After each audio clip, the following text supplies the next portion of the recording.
Je m'appelle Yuba Sokona, je suis ingénieur de formation de génie civil à l'École nationale d'ingénieurs de Bamako en 1976.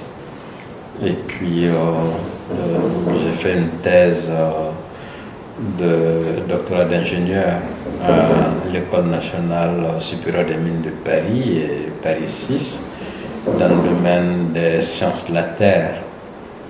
Et j'ai terminé en 1981. Je suis venu à Bamako pour enseigner à l'École nationale d'ingénieurs de Bamako.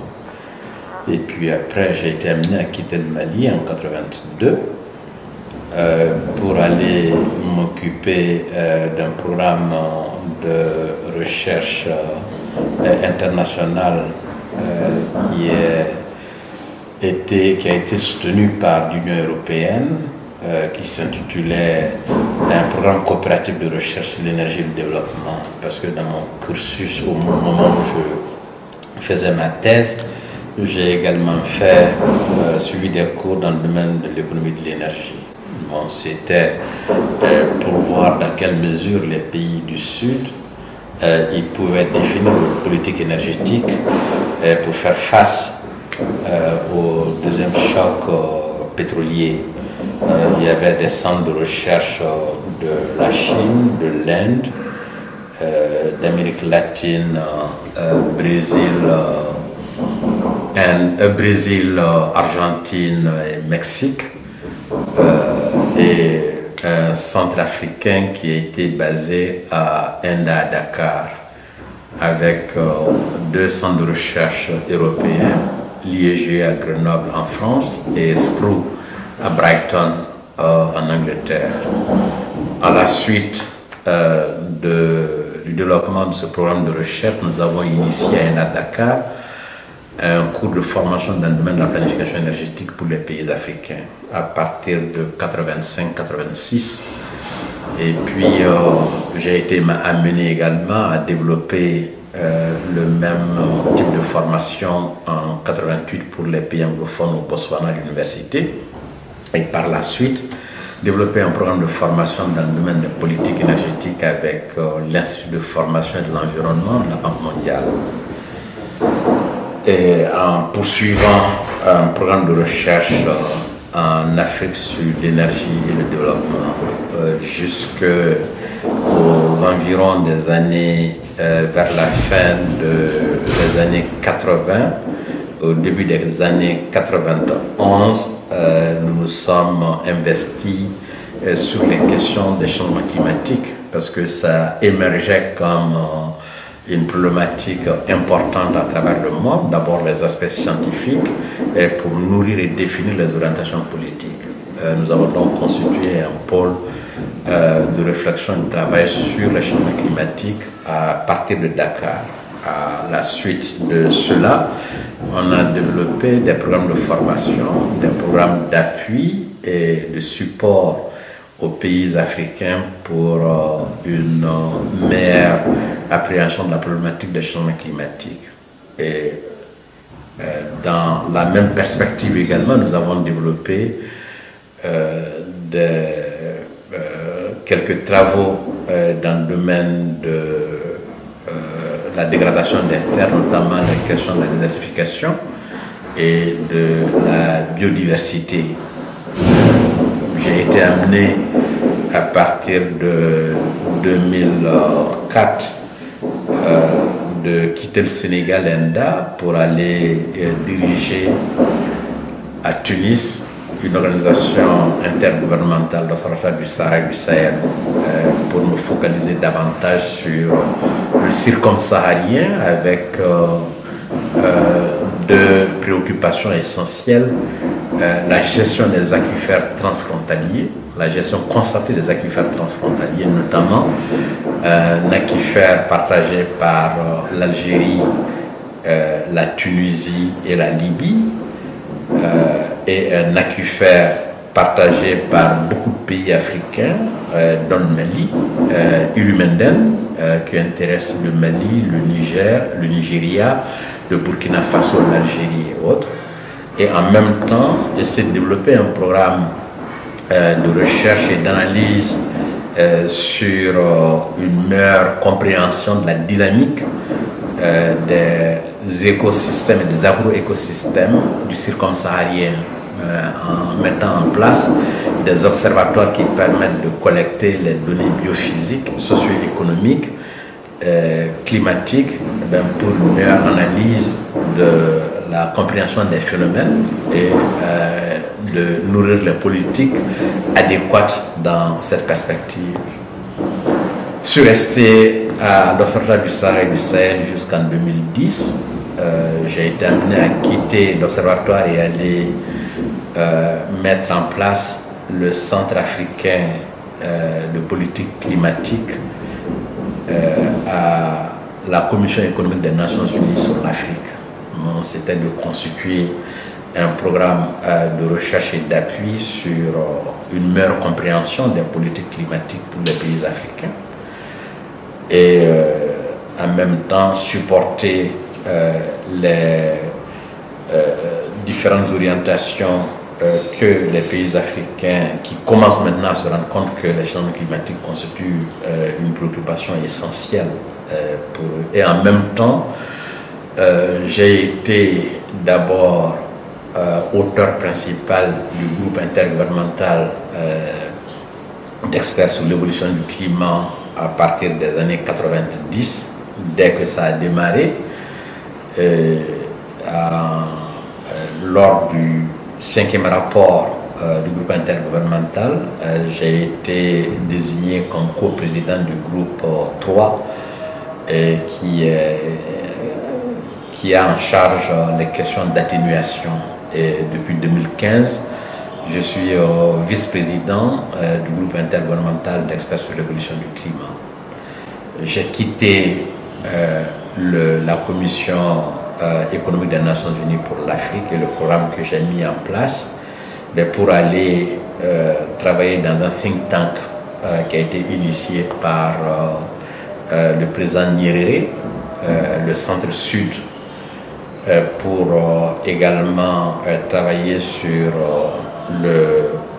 la coopération Sud-Sud, sur les questions du climat, sur les questions d'énergie, et puis sur les questions d'environnement d'une manière générale, et puis de transfert de technologie, de développement des compétences.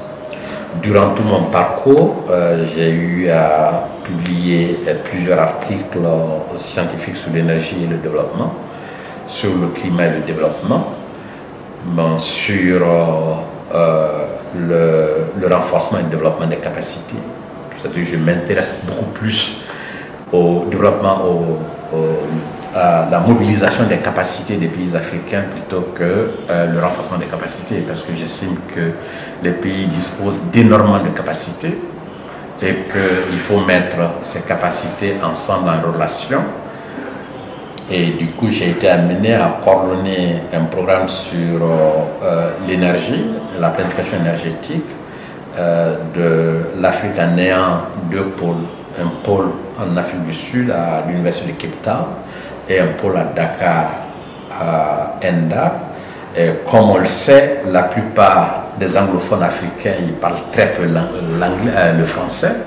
Et les francophones, nous francophones, on est amenés à travailler essentiellement en anglais quand on travaille à l'international. Et donc, du coup, j'ai été amené à coordonner ce programme pour faire le pont entre la partie anglophone de l'Afrique et la partie francophone de l'Afrique. Bref, voilà quelques éléments pertinents sur mon parcours. Et j'ai été amené à organiser la première conférence sur les changements climatiques à Bamako, bien qu'à l'époque, le ministère de l'Environnement disait que c'était un faux problème. J'ai été amené à l'époque, j'ai connu qui a été un de mes profs, le ministre de la Recherche scientifique, Charles Danyoko. Je lui ai expliqué et il m'a bien compris et le programme a été logé à la direction de la recherche scientifique comme un embryon de réflexion sur les changements climatiques au Mali, dans la mesure où les questions du climat ont un fondement et une base scientifique assez solide. C'est ça qui permet de mieux nourrir, d'éclairer les politiques qui sont définies à différents niveaux. La question de l'énergie est une question essentielle et fondamentale parce qu'il n'y a pas de développement sans énergie. Il n'y a absolument rien que l'on puisse faire dans la vie sans énergie. À partir du moment où on a résolu la question de l'énergie, on avance pratiquement à 50 ou 60% dans le développement. C'est la raison pour laquelle il n'est pas étonnant que les pays industrialisés, ils ont mis l'accent sur le contrôle de l'énergie, qui est considéré comme un aspect géostratégique assez important. Malheureusement, les pays africains ont du mal à concevoir ce que c'est que l'énergie, c'est-à-dire on la considère comme un secteur. Et la plupart du temps également, ils n'apprennent pas cette question comme il faut. Et c'est en travaillant dans le domaine du développement, j'ai mis l'accent sur la question de l'énergie. D'abord, comprendre ce que c'est que l'énergie. Il n'y a pas de besoin énergétique en tant que tel, mais on ne peut satisfaire aucun besoin, que ce soit de nourriture, que ce soit d'alimentation, que ce soit d'habitat, que ce soit de déplacement, que ce soit de santé, si d'une manière ou d'une autre, on ne maîtrise pas la question de l'énergie. Or, il y a un paradoxe dans le contexte africain, c'est que l'Afrique est le continent qui dispose d'une capacité, d'un potentiel important de ressources énergétiques renouvelables et de ressources non renouvelables également énergétiques, que sont le pétrole, le gaz. Et c'est le continent qui utilise très peu d'énergie. La source la plus abondamment utilisée en Afrique, c'est le bois, le charbon de bois, qui participe à la destruction des différents écosystèmes et qui renforce également le développement des maladies bronchopulmonaires, surtout en milieu urbain, et des femmes et puis des enfants. Et c'est la raison pour laquelle j'ai consacré les 40 années de ma vie professionnelle une large part sur le développement énergétique du continent africain. On atteint un niveau à l'heure actuelle où la forme d'énergie qui est beaucoup plus adaptée au contexte africain parce qu'elle est malléable, elle peut être développée à plusieurs échelles et qui permet également de produire l'électricité qui est la forme la plus noble de l'énergie, parce qu'à part de l'électricité, on a la force mécanique, on a la force, on a la chaleur, on a le froid, force mécanique fixe et force mécanique mobile. Le solaire qui était très très important et cher à l'époque, les prix ont baissé au cours des 10 dernières années de près de 90%. Et l'intermittence qui posait un problème de fond n'est plus une difficulté essentielle dans la mesure où beaucoup d'applications dans le solaire, on peut le faire directement sans stockage. Et si on a une politique adéquate, on peut également stocker la production de solaire dans le réseau si les gouvernements ont une politique conséquente dans la journée, et le soir on peut récupérer dans le réseau pour différentes applications. Et il se trouve également que le système d'énergie solaire, c'est-à-dire à partir du photovoltaïque, on peut le faire par échelle. C'est-à-dire on peut le faire à partir des ressources dont on dispose dans un premier temps. C'est-à-dire quand on a, mettons, 100 000 francs, on peut investir dans un système solaire. Et sur 5 ans, on peut faire évoluer ce système, ce qui n'est pas possible dans les systèmes centralisés. Ça paraît. Ensuite, on a la possibilité de produire 3 watts pour charger une torche à plus de 100 mégawatts pour alimenter une ville. Et on peut le faire de manière progressive, qui est relativement... On peut également, techniquement et scientifiquement, c'est possible de faire dans les pays du Sahel, dans les pays africains, de faire la cuisine avec les cuisinières à induction, dont l'électricité est produite à partir du solaire. Un panneau de 200 watts crête ou maximum 300 watts crête, on peut faire ce travail. Il y a donc la possibilité de le faire. Et il se trouve que les systèmes énergétiques africains ne sont pas encore en place. Le secteur agricole des pays africains sont à développer et c'est largement dominé par les petits producteurs de moins de 2 hectares. Le système énergétique adéquat pour alimenter ce secteur-là, c'est le solaire. Et si on a en tête que moins de 6% des terres agricoles africaines sont irriguées, rien qu'en passant de 6% à 20 ou 30%, on change totalement la dynamique. Et toute la chaîne de valeur de la production agricole a besoin de l'énergie. Et le système agroalimentaire lié à ces types de production ont besoin d'énergie. Et le solaire est parfaitement adapté dans ce contexte. Si pour l'énergisation de l'agriculture et du développement. Le monde, à cause du changement climatique, est en train d'évoluer et de l'évolution de la technologie est en train d'évoluer vers l'électrification de l'économie. Par la maîtrise du solaire, des systèmes de stockage et de l'hydrogène qui est en train également de prendre un envol assez conséquent et important. Donc les pays africains sont mieux situés pour anticiper cet envol-là, pour anticiper et pour prendre à bras le corps pour le bien-être des populations africaines, de prendre à plein pied l'électrification de l'économie. On se rend compte que la nature géostratégique de l'énergie qui était axée sur les produits pétroliers est en train d'évoluer vers la technologie. C'est-à-dire ceux qui maîtrisent la technologie de production d'électricité à partir du renouvelable, et plus particulièrement du solaire, et à partir également de l'hydrogène, c'est-à-dire qui, dans les 10, 15, 20 années à venir, le pétrole que l'on aura ici et là, ça va être comme le charbon, personne ne va l'utiliser parce que ça ne servira à rien du tout.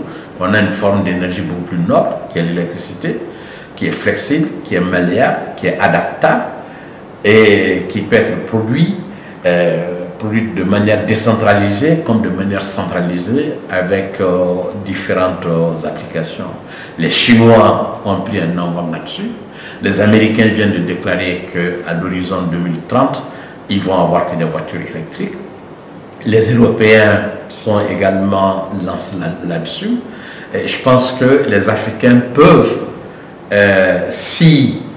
avec il y a la volonté politique, avec une orientation des systèmes d'enseignement, des centres de formation, des universités, prendre à bras le corps cette perspective-là qui est à portée de main, parce que les technologies ne sont pas du tout difficilement maîtrisables. Et toute l'information également existe et le potentiel est immense pour le continent.